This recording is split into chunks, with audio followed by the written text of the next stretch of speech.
it is Friday, September 5th, and we are getting really close to camp. I got a few things to talk about with the camp, or mostly about, well, I got a lot of things to talk about, the usual. One of them is going to be folks who have been missing in action at TG, and got to tell you about, well, I'll come back to that too.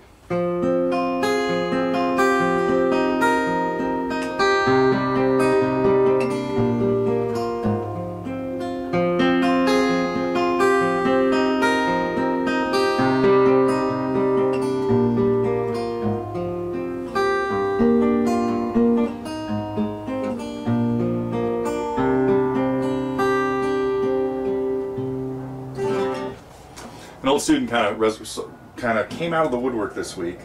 Somebody who used to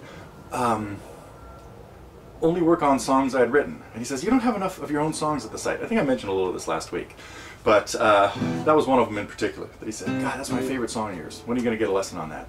So one of my New Year's resolutions, my new September's resolutions, is to get a few more of those up. Oh, I got to tell you about a glitch that happened last week too, because I have shot a couple of reviews, but we're still having a little technical difficulty getting them posted. So anyhow, so hang in there.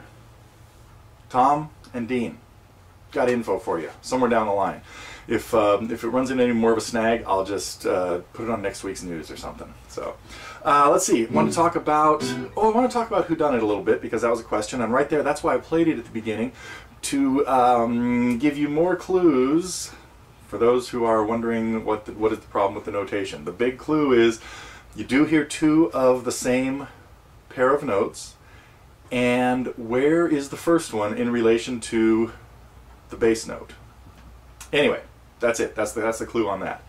Actually, the way that's kind of tied into what else was going on is this week's Fly on the Wall lesson with Sandy was really fun. You know, with most of my students, I don't really have any idea what we're going to do at a lesson, and so they're always just improvised, and it has to do with whatever they're talking about, or whatever's on their mind, which is sort of what's going to happen with our masterclass thing. That's one of the things. Oh man, I was going to try to do all this in order, but never mind.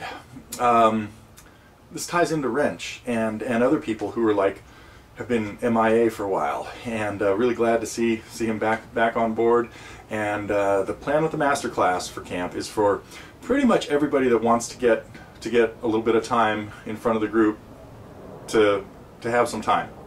If everybody wants to do it, it might just be 10 minutes each or so, but we'll see. We might just stretch these out. We might do another one on Saturday. We have a lot of open time on Saturday afternoon right now that we're still working on planning and laying out and stuff. So, well, let me tell you about the songs here first. Oh, I can't play that one because I went for a whole different approach with the Pink Floyd song that came out today, I hope. I think it was today, yeah. And that is a different, well, you know, if you watch the beginning, I decided that we were just going to do this by ear, but the whole solution is in the second segment, called The Solution.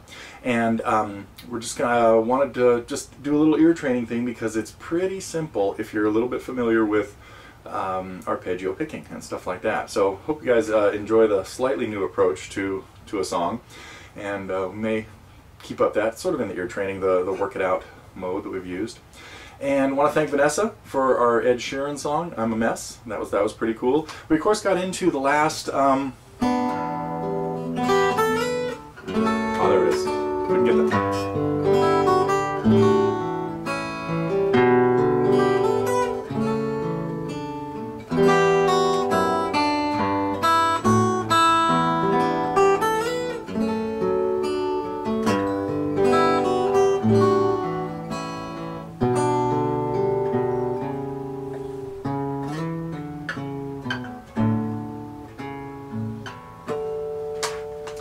The second part to Wai'uli. I think we only have, I think there's only one more segment of that probably coming up next week. And I think that's it for the songs. Give you the hint on Whodunit. Appreciate everybody weighing in on the idea of flying with a guitar. My case is like right over here, but it's a Carlton case. Those are made in Canada. And yeah, they are a bit on the expensive side, but when I travel with that, I also put it in the Colorado case bag to kind of protect it from getting scratched up. And it's worth it.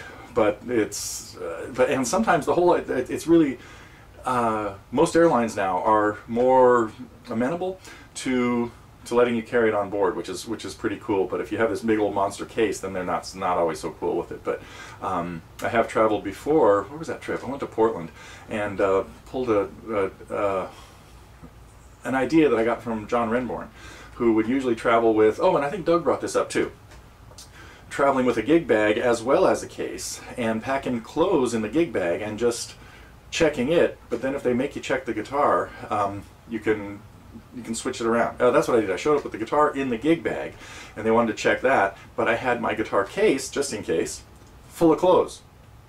So right there at the check-in counter, when they said, oh, you're going to have to put that bag in with the other luggage, I'm thinking, you've got to be kidding me. In that case, I have to go repack and put it back in the Carlton case, and packed all the clothes in the gig bag and checked that too. So it worked out.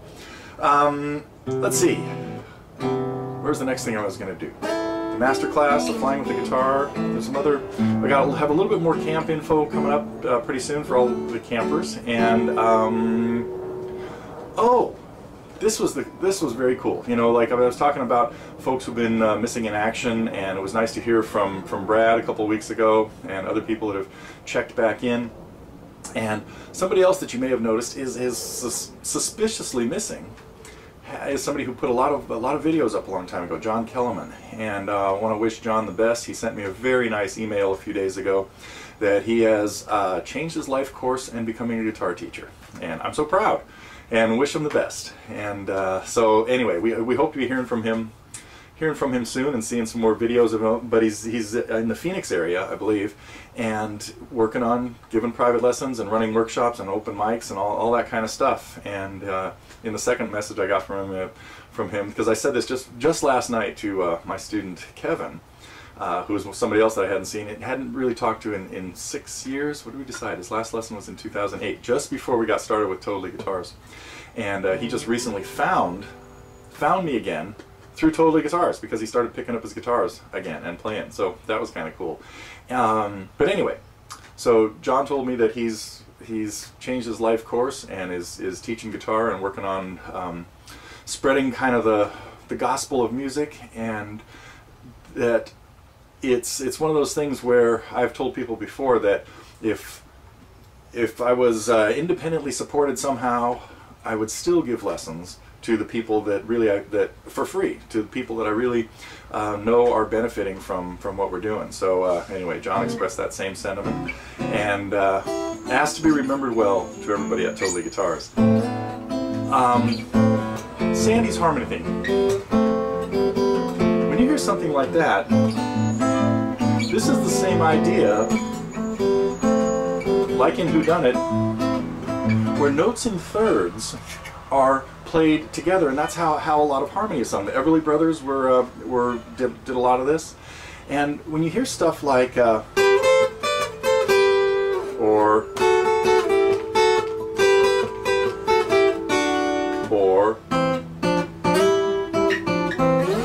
all of that is harmony, where you've got two melodies at different pitches, frequently moving in a parallel direction. All the ones I just played were. Sometimes you'll hear stuff like in Scarborough Fair. Guys, go listen to the harmony parts in Scarborough Fair and pay attention to what the second voice is doing. Matter of fact, that'll be today's trivia question. Because if you hear harmony in vocal harmony like in Graham Nash and Crosby and Nash kinds of songs, and they are frequently singing parallel parts just at different levels, each singing a different note of the chord. But what Simon and Garfunkel did in Scarborough Fair was not that. And this is not talking about the second song. The second song really creates what's called counterpoint. So counterpoint is when you've got two parts going on that are not even rhythmically the same. And that's what's happening. So Scarborough Fair, oh, yeah, first part of Scarborough Fair. Let me see. Oh, I'm wrong. The song I'm talking about is Sounds of Silence. Scratch all that. With Sandy, I was talking about both those songs. We were talking about the Boxer and, okay, the one that has unusual harmony and almost what might be considered caveman harmony is Sounds of Silence. Go listen to that and see if you can figure out what the second voice is doing. But what they did in Scarborough Fair was sang two different songs kind of at the same time, and that's what counterpoint is, and that's what you hear in stuff like or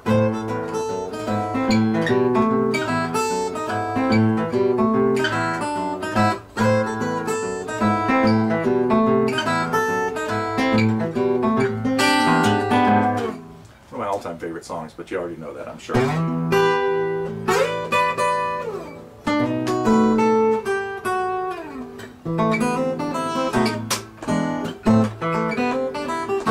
Played this a few weeks ago, huh?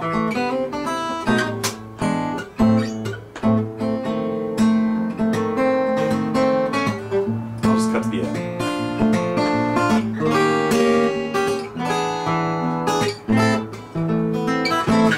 Had to come up with a cool ending for that.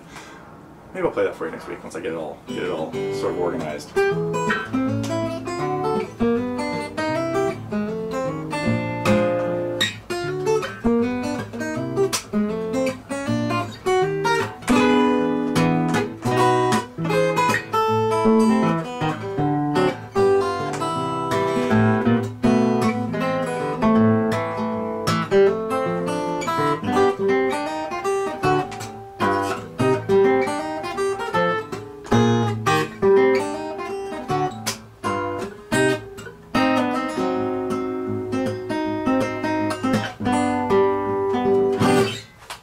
Anyway, it's going to change keys. Notice that? All right, I have to get out of here. I've got to get a lot of stuff still happening with IGC that has taken me away. We may have, I hope this doesn't happen, but we might have a little shortage on lessons next week because there are a lot of things that are taking precedence right now. So, one last thing that John said. I got to tell you this too, because he came to last year's camp, and I sent out a message to a few people who were not returning this year, and a couple of them got back to me with some great stories, and I really appreciate John pointing out that he said going to camp last year was the most fun thing he did all year, and I was thrilled to hear that. So let's hope that this year we can have other people walking away with that same approach. So yeah, I'm a little distracted because I got camp on the brain and I'm really getting excited about it. So next week we will see Vanessa and Karina here, and I think, a week from Sunday everybody's starting to arrive. So, all right, let's see. Should I play us out of here?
Okay, back next week.